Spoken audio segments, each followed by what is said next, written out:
Hey, welcome everybody to tonight's post Coaches Show podcast here at Off the Wagon. And Coach, we just got done taping our Coaches Show and spent a good portion of the time talking about our upcoming opponent on Friday night, which is the Lakeland Dreadnoughts. And sort of at the end of our taped session there, we talked about, the culture that Lakeland has brought to, it has developed over the years, and how in some ways that, it's similar to what you see from Venice High School. I mean, you see a lot of the same things that we saw from them, and not, I wouldn't just say necessarily them, but any successful situation, you can't help but look at it and say, so what are they doing here? And I think that's what we were kind of right. Again, I have the utmost respect for that program and Coach Castle, what he's built and what he's done.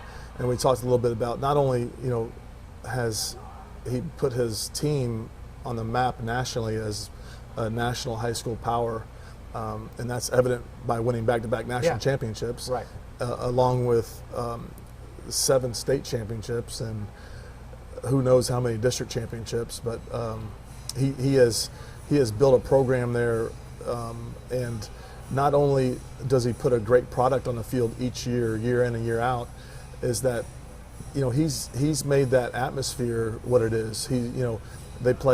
They play at a municipal stadium. They have a jumbotron. They have a cool thing where they have what's called the Runway to Victory, where the ROTC is involved, and they kind of build a tunnel each week for them. They, along with that, they have the big ship, the Dreadnought. That's what a Dreadnought is. Right. That fires off the cannon, and they bring it everywhere. Yeah, and they trailers around, a big boat. Right, and they have they put hypnotic stuff on there, so when you're warming up, you get some hypnotic messages going to you during warm-ups. And it's just a really cool place to play. You get the visiting team gets put in this, under the stadium with, it's a little very like old school, sort of like very not very accommodating. No AC. Anyone can look through and see everybody taking showers. It's just kind of, it just kind of throws you off a little bit if you're not expecting it. Now, we've been down there a bunch of times. I think we've been down there probably 5 or 6 times. We play them in the spring. We played them in the regular season, I think, in 05 or 06. I think it was maybe 05.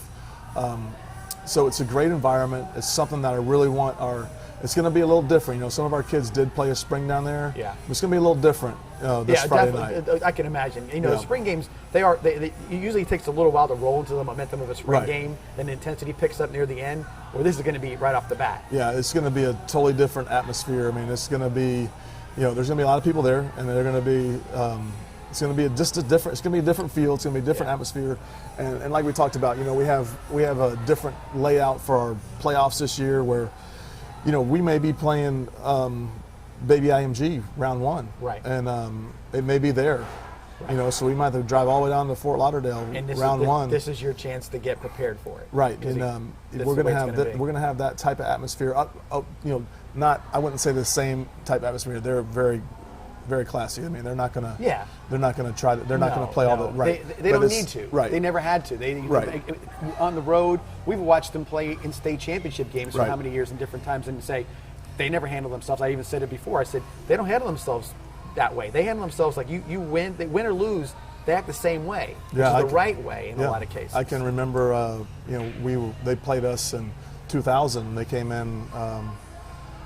With a 50-game win streak or whatever, and we were able to win that game. And those guys on their team were, giving high fives to Trey Burton, and not Trey Burton, but Trey Smith. I remember that too, because sometimes it's not memories; it's things that were said. I remember after we beat them, one of our coaches came in the locker room and said, "Coach Castle just gave us the most unbelievable compliment you could ever imagine. How complimentary it was about the team." The individuals who played, they didn't expect certain things, but you just beat us. And if he went out of his way to seek out somebody, right?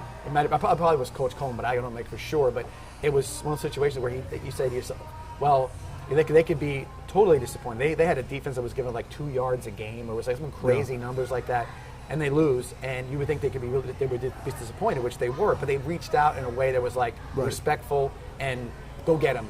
and that's what you would hope from any opponent in that situation. Yeah, like I said, I have like all the respect in the world for Coach Castle, and just the body of work that he's put together is amazing. I think maybe we talked about it in the coaches show, but Venice High School's career, it started in 1951. We have 470 wins as a high school since 1951, and Coach Castle has 446 wins. He's only 13 behind us. Right there. Yeah. I mean, so he could pass us up at any time. Right. You know what I mean? So, what an accomplishment! It's just amazing to me that. One, that he's been doing it that long. I think 1978 was maybe his first year. And the consistency of it all. I said, he's been through 4 different decades, and they've been really good in all those decades. And he's been able to, and that's hard as a coach, and you see a lot. You see that a lot where coaches are really good, and then everything kind of passes them up, and then they just become average, and then they become obsolete. Right. There's been a couple coaches that I've been really, I admire a lot and respect a lot. One is Coach Castle, who he's been doing it forever, and football's never passed him up. And then you got Coach Canan, that Manatee, who not only never passed him up, he was always cutting edge.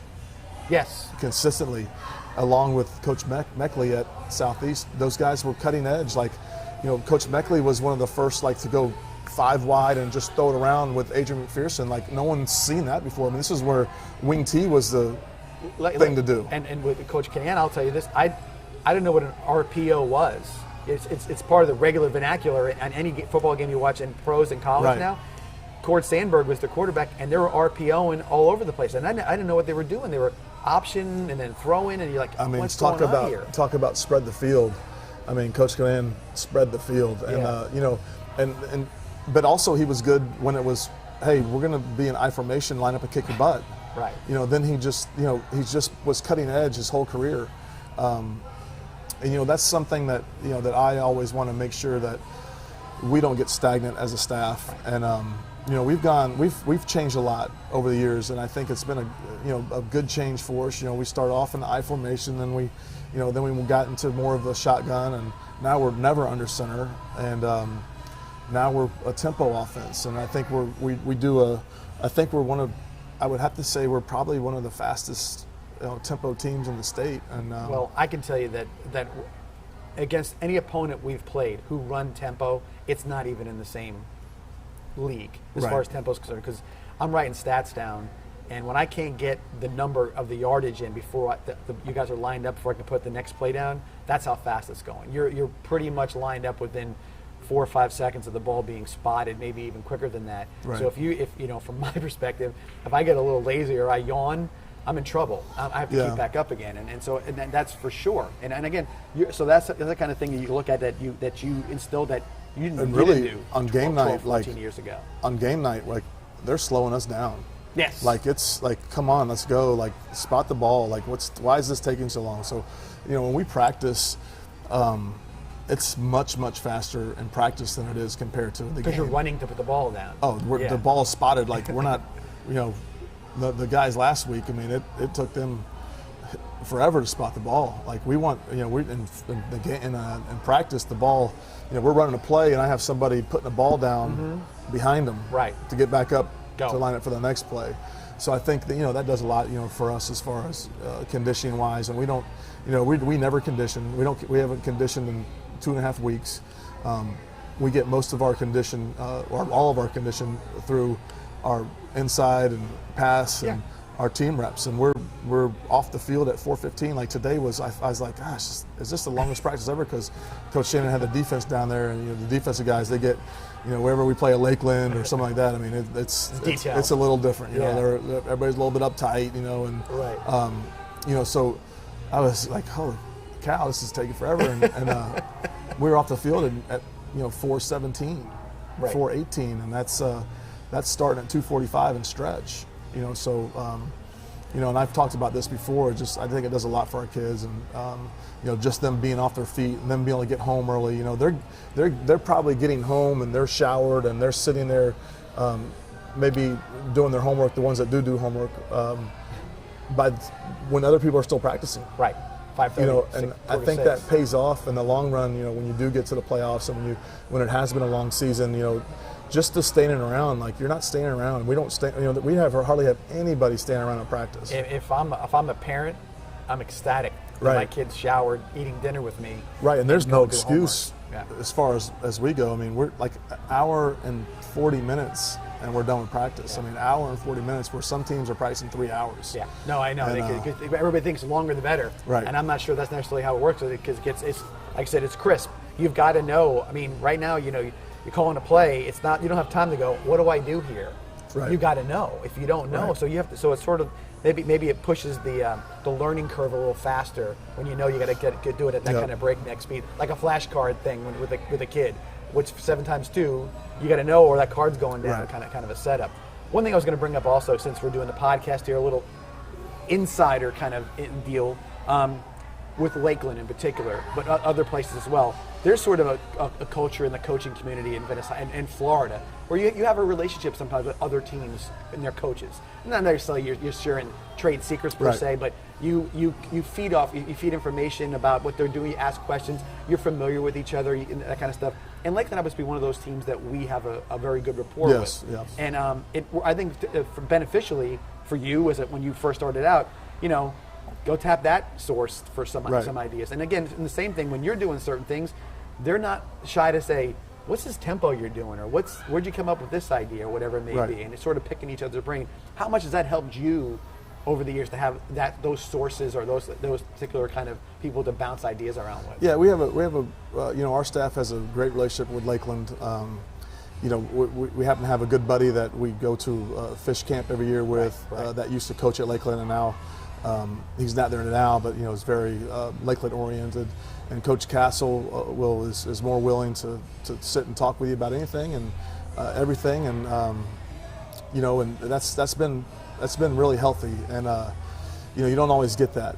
You get some things that sometimes people rub you the wrong way, and I'm sure I rub people the wrong way as well, or our program does as well. But it's nice to have those teams that you can kind of bounce ideas off of. Lakeland. Coach Canan, I've had multiple meetings with Coach Canan, and he's helped me a lot, and Coach Meckley as well. I mean, and you think that you've played? These are teams we're talking about. We've played in playoff games and everything else. But the idea is that you in some ways, the idea that somebody could approach each other, and just from the idea, again, you're not telling each other that your plays. Right. You're not telling game plan situation. It's more bigger picture things, other things like that. I think it's a mutual respect, and involved in the coaching community, like Charlotte High School. That's one of our biggest rivals, and I have a great relationship with Coach Waldrop. I don't know the new coach as well, but I think that we can build that relationship as well. But it's good as a coach to definitely be able to look at a successful program and be able to bounce ideas off of. I remember back in I want to say. It must have been 2015, kind of like maybe the 10th or 11th year in a row we had, or maybe I would say like 8th or 9th year in a row we were knocked out in the second round of playoffs. Yeah. And Charlotte was playing for the semifinalists, and I went down and was able to get on their sidelines, and I was like, wow, this is what it feels like to get to the semifinals. And then ever since that year we've been there.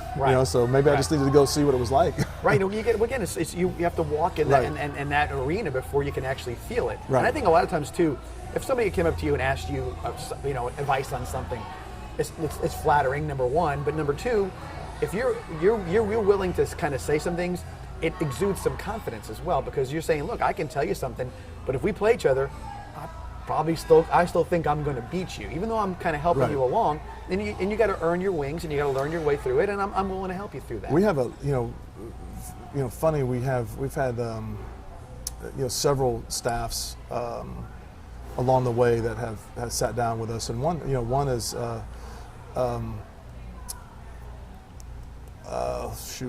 they're from Orlando. Jones. Okay. Orlando Jones, and they played in the state championship last year. And actually, the head coach, I played with him on the Florida Georgia game. Okay. He played at Florida. He was a running back, moved to cornerback.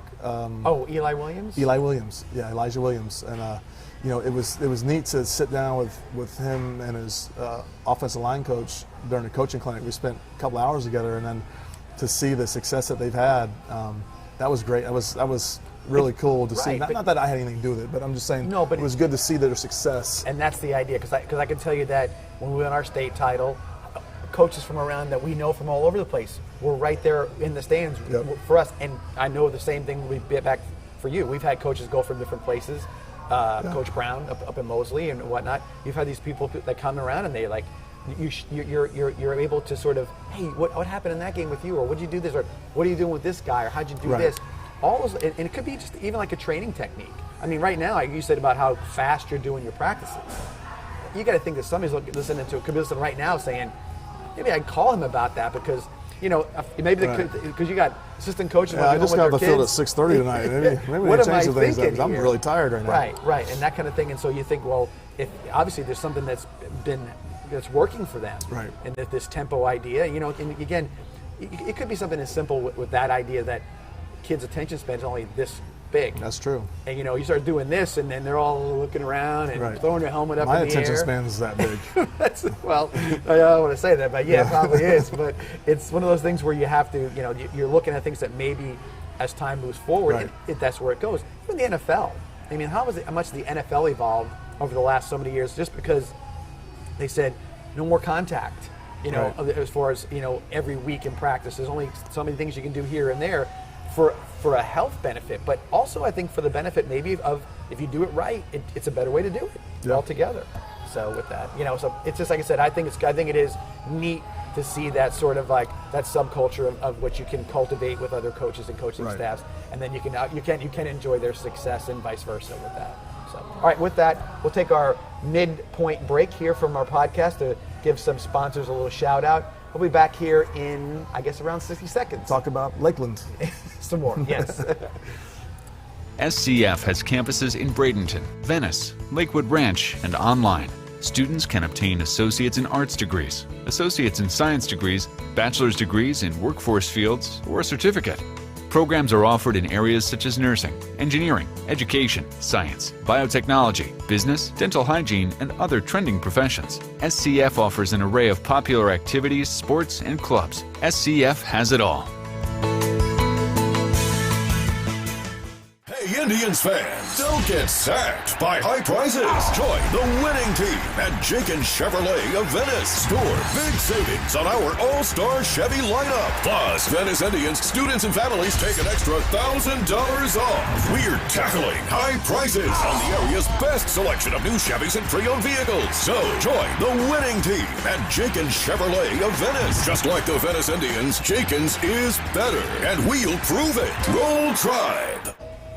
And welcome to the second half of our podcast for tonight. And Coach, we talked a little bit about some things, and we mentioned Lakeland, but keys to the game for us Friday night. Obviously, we just know that I don't care what year it is. You're going to face a well-coached, physical football team with a lot of great athletes on either side of the ball.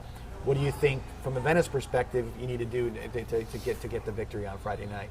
Well, always the biggest thing is the turnovers. We got to limit their turnovers or not have any turnovers. And away from the obvious, what everyone says, is the turnovers, big plays. We can't give up big plays. But I think the other big thing that I am curious to see is that, and we've touched on this a little earlier, is the atmosphere. I mean, it's going to be atmosphere very similar to what we give people, and when they show up to our place, the atmosphere that they are presented with. You're going to have the jumbotron, you're going to have the cannon, you're going to have the ship there, you're going to have fans there. They're going to have their fans on the fence, talking to you on the way in and way out, and they're going to try to, their fans do that. Now, not the players, but their fans are going to do that, and that's part of it. It's got a little bit of a carnival atmosphere, if you want to say that, similar to what we do. You come in and they got food trucks, and they got all this stuff kind of in the area around the field. It's not a big area per se as far as the stadium is concerned, so it does feel very compact. There's no track around the stadium. It's just a football field, and like I said, they're going to have a good band. They're going to have a good crowd. They're going to have all the bells and whistles for the game, and it's going to be a playoff type atmosphere, and that's kind of, we got to be able to see if we can handle that atmosphere and be mature about it. Especially, we do have young kids, and really we haven't been on the road and that kind of atmosphere. I would say Riverview a little bit. It felt like that to start the game. Riverview has probably the best band in the state. Yes. And they did a phenomenal job in the end zone playing. And I thought it was cool the way they set it up. Yeah. They knew really they nice. knew when to play. They knew how to play. So we did get a little taste of that at Riverview, and I thought we responded well. That didn't affect us. But it's going to be 10 times that Friday night at Lakeland, just because the program, they know that, Venice is coming in there, and we're a highly touted team right now. Right. And they're looking at us. They're telling their kids they won 71-0 last week. They won 70-0 2 weeks ago. They beat Riverview, and they were this. They're laying it out. And I think even some other power fuel of their flame is we're ranked ahead of them in max preps. So that's kind of if I'm IMG and we're ranked ahead of you. I mean, I'm sorry, if we're Lakeland and we're ranked ahead of you, like I take that as kind of an insult. Yeah, because we're gonna go they're looking at like, hey, we're Lakeland. We have 2 national championships. Right. We have 7 state championships. Who are these guys to be ahead of us? All of a sudden, we haven't played, and they got a loss on their schedule, and they're up there at that particular spot. Yeah, so that's. They're going to definitely be ready for the game. So that's one thing that I think that we got to maintain and keep our composure. And we got to be able to get out there and understand that we're going to be in that type of atmosphere, and we can't lose our minds. We can't put ourselves in a hole early on. We got to know that's the type of atmosphere that it's going to have, and then know that's the type of excitement that's going to be around this game. So that's one thing that I'm very hopeful that we do well in that area. Another thing is, we got to be able to go fast and limit our penalties. I think if we're getting, if we go back to getting 13 penalties, which I don't think we will. No. But all that stuff really slows you down. It slows you down big time. If you're jumping on sides, you've just the tempo's gone. Yeah. It just crushes the tempo because you said, like I said, I'm trying to catch up. They have a time to relax. Right. We've lost that advantage of we're going fast because now they got a good minute to where they're getting their mind right, and you got the coaches that are able to communicate with them and get the proper call in. Hey, sometimes it's a matter of making an adjustment by getting another guy in the game, right, or putting a different defense on the field. You can't do that when you're running tempo like that. So it's just totally off balance, and penalties absolutely kill it, especially on the opposite side of the ball. Just things like you just say, how did that happen, or why would that happen? Not to mention, a lot of times a penalty kills a big play. Yep. How many times you got a 30-yard play, and then you got holding penalty, and now you're -10 on that play instead of having the 40 yards on the play before, as it was. So, yeah, I think you're absolutely right in that, as far as that's concerned. I think execution, obviously, is a big part of it, but I think that other part of it, and I think what I saw last week in particular was the step up in the focus. Yeah. That game could have gotten so out of control with lack of focus. And it never did. It never did. And I will say this: while the referees were a little slower, they didn't get over the top with some of the penalty calls. Maybe late in the game, they're like, "Hey, we're not going to throw a bunch of flags on somebody because they're that far from being on the line of scrimmage or something along those lines." But it helps so much to not have those sort of self-made delays. And I think the final thing for us is we got to be really, really special on special teams. We got to win the special teams war, because we know that they're going to have weapons back there as far as returning kicks and weapons returning punts. We cannot afford to not flip the field when we're doing those things. We can't afford to have a great series on offense and kick the ball off and then get the ball on our own 40. We got to do a great job covering. And we got to do a great job when we have to punt. We got to do a great job of flipping the field, which I have really good confidence in, because last time we were in that situation, Merrick Houston flipped the field, did an unbelievable job. Right, inside the 20 on one kick from 49 yards, and then a 42-yarder that flipped the field as well. And that's a big part of high school football.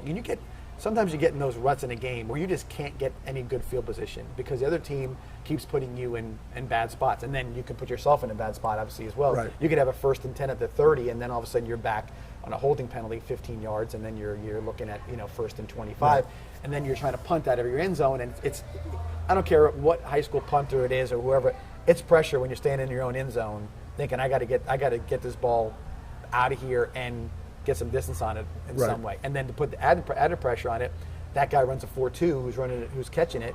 That's a lot of pressure on you as well, because now you're like, this kid, if I make have a great punt, and this kid could be running past me in 10 seconds. So you're right about special teams.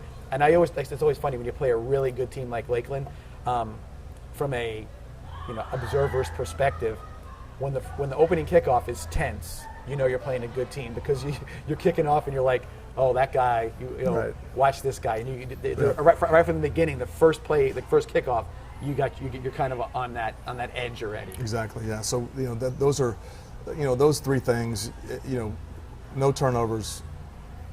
Don't give up huge plays, and win special teams. We can do those things. I think that we'll be in the game, and we can do that. And if we don't do that, it could get ugly fast. Everything can snowball. You're playing a great team, everything can snowball. Right. So we just got to be able to handle that atmosphere as well. And I think, and I don't think, but we've had a great week of practice.